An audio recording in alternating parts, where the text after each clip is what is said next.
শাশুড়ি বৌমা রান্নাঘরে সবাইকে স্বাগত জানিয়ে আমি রান্নাঘরে চলে এসেছি।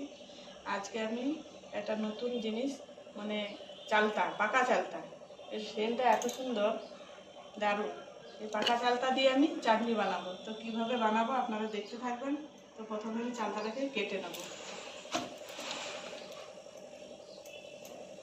এটা চালতার আচার ছাড়া আছে, চাটনি করেছি নরম চালতা।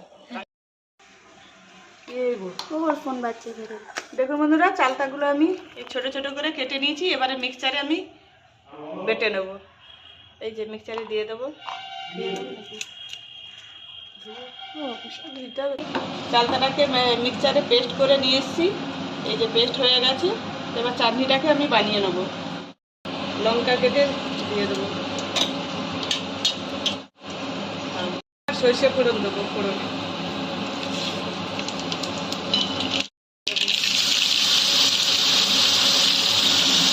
চালতাটাকে ভালো করে ভেজে নেব।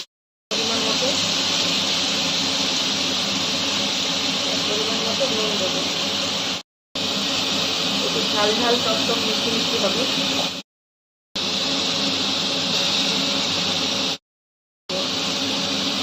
আমি চিনি দিয়ে করছি, আপনারা চাইলে গুড় দিয়েও করতে পারেন। চিনি দিয়ে কালারটা লাল এসে যাবে।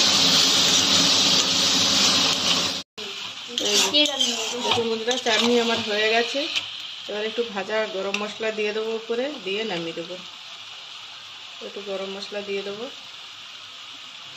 খুব গন্ধ বেরিয়েছে চাটনি। বন্ধুরা, চাটনি আমার রেডি হয়ে গেছে। ভালো লাগলে কমেন্ট করে সাবস্ক্রাইব করে পাশে থাকবে। আর চাটনিটা কেমন হলো জানাবে। চাটনি